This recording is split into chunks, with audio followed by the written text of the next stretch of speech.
우리는 계속해서 누가복음 말씀을 보고 있습니다. 우리가 지금까지 봤던 1장과 그리고 2장에서는요, 예수님의 탄생 그리고 유년 시절에 대한 그런 말씀들을 봤습니다. 그리고 이 유년 시절까지의 말씀을 봤다면 이제 우리가 앞으로 보게 될 3장부터는 본격적으로 예수님의 공생의 모습을 우리가 보게 될 텐데요. 오늘 말씀은 그 예수님의 공생의 시작을 알리는, 그 시작을 선포하고 있는 그런 말씀입니다. 예수님의 공생의 시작을 어떻게 전하고 있습니까? 광야에 외치는 자의 소리로, 예수님이 오실 길을 예비하며 오실 길을 곧게 하는 자로 세워진 세례 요한의 선포로 그렇게 본격적으로 예수님의 공생애를, 그 시작을 알리고 있습니다. 1절부터 많은 인물들을 거론하고 있지만 황제와 그리고 총독과 지역을 다스리는 분봉왕과 대제사장의 이름을 거론하면서 당시의 시대가 어떤 시대인지 그 위대했던 인물들을 거론하고 있지만 그들은 모두 주인공이 아닙니다. 위대한 황제일지라도 그 지역의 패권을 잡고 있는 총독과 그리고 분봉왕일지라도 누구도 함부로 할 수 없는 힘을 그들이 가졌을지라도, 심지어 회개의 세례를 전파하는 이 많은 이들을 향해서 말씀을 선포하는 그 요한조차도 오늘의 이 말씀, 그리고 우리가 앞으로 볼 말씀의 주인공이 아닙니다. 오직 예수님, 지금 요한이 전하고 있는 그 예수님 한 분만이 이 말씀의 주인공이시고, 오늘 말씀은 그분은 그 예수님을 증거하고 있습니다. 그렇기에 공생의 시작을 알리는 이 선포의 말씀은요, 앞으로 예수님께서 하실 일에 대해서, 그리고 우리가 말씀을 통해, 이 누가복음 말씀을 통해서 보고 경험하고 이렇게 생각하고 알아갈 것에 대해서 아주 중요한 내용을 전하고 있습니다.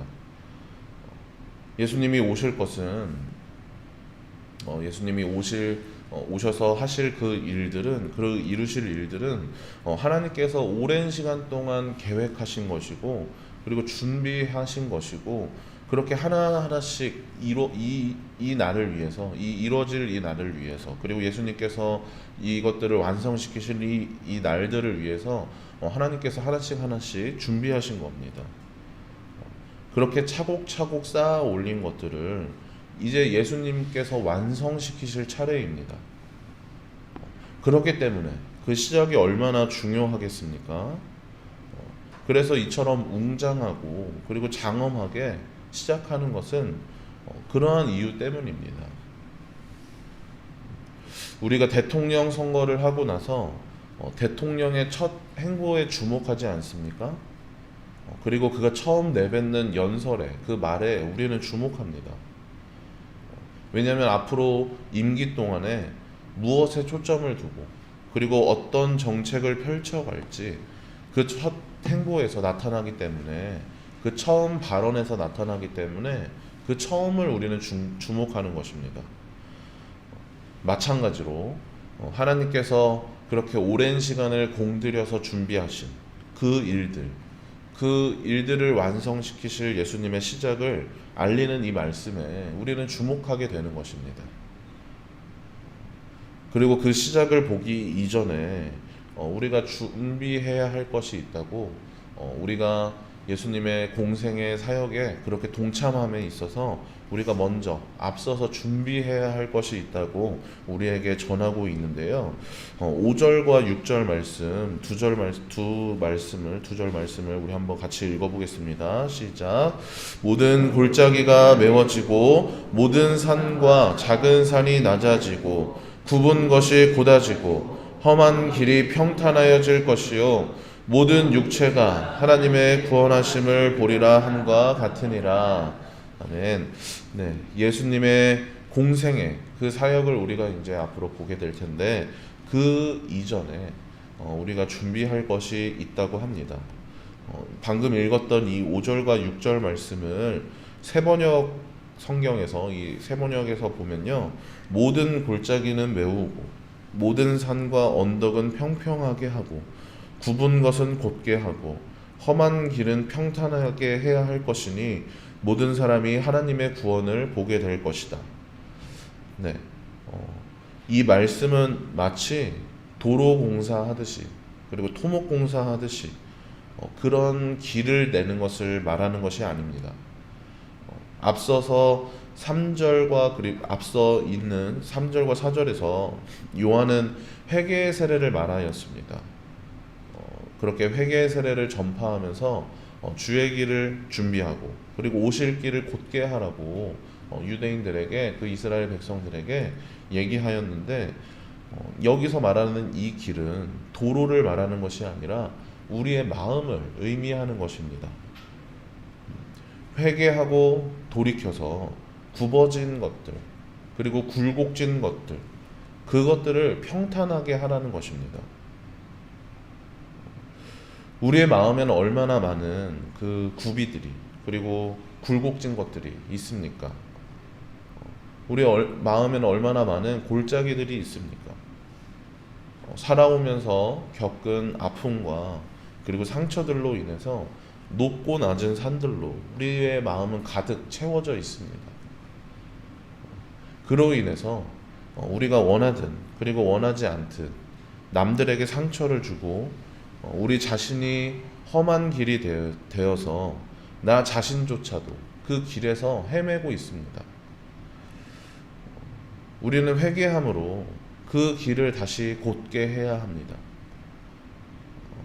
그때 우리는 하나님의 구원하심을 보게 될 것입니다.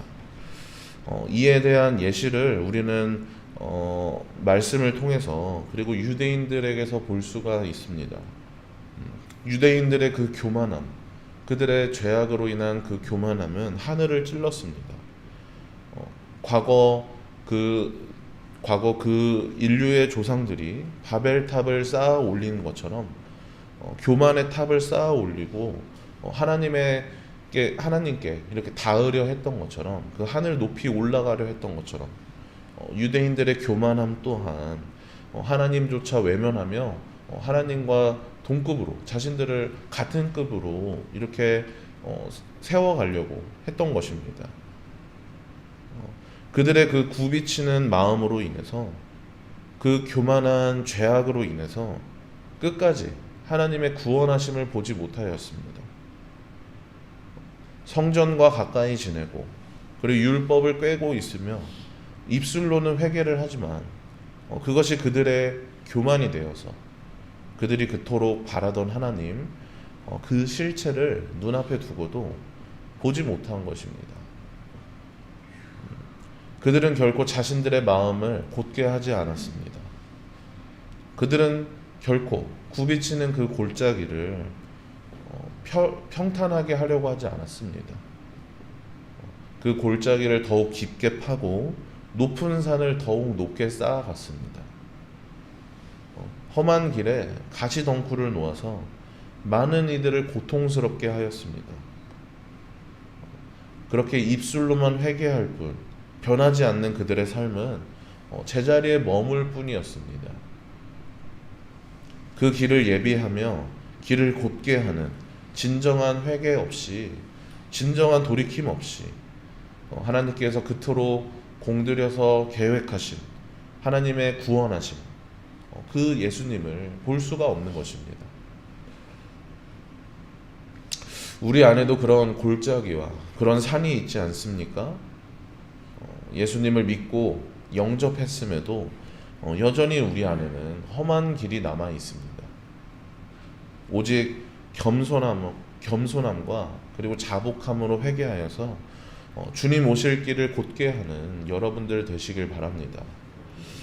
네, 그렇게 우리가 진정으로 회개했을 때 그 마음의 골짜기를 메우고 그리고 산을 깎고 평탄해져 간다면 우리는 회개에 합당한 열매를 맺게 될 것인데요.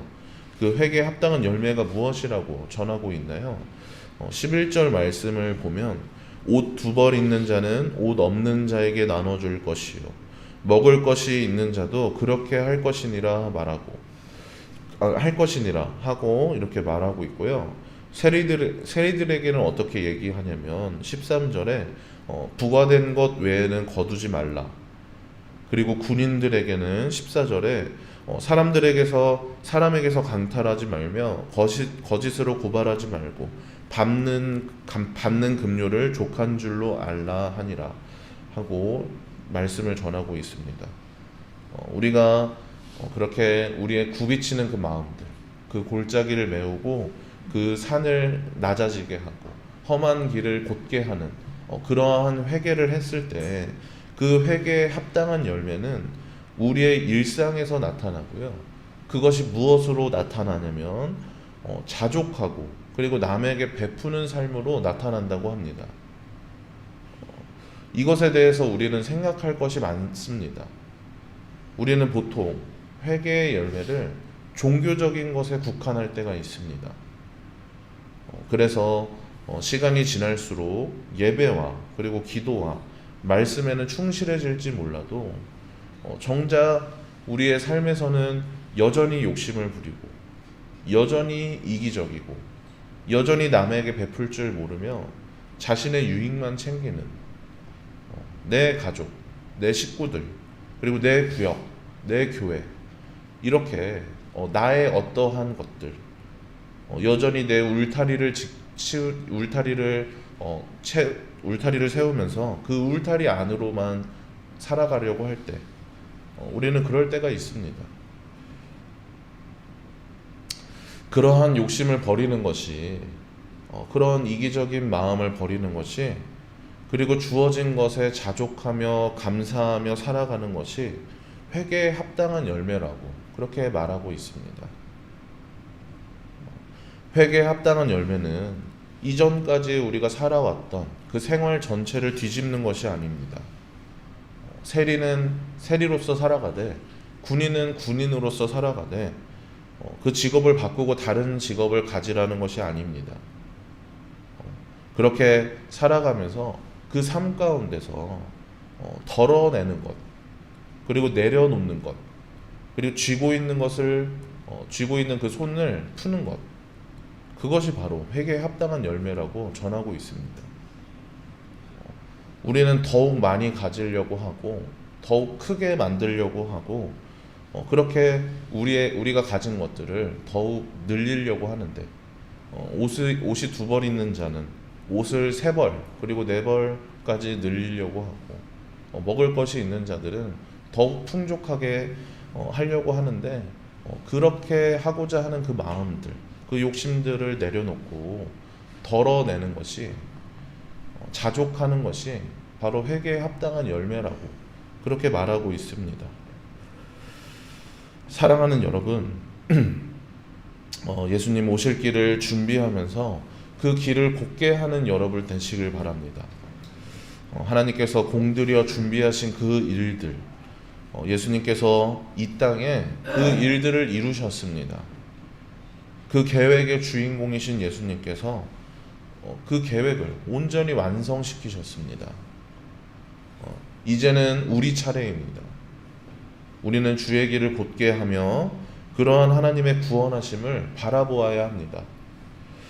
우리 마음 가운데 그 수많은 골짜기들 그리고 높고 낮은 산들 굽은 길과 험한 길들 회개함으로 평탄하게 하여서 예수님을 온전히 우리의 마음 가운데 모셔드려야 합니다.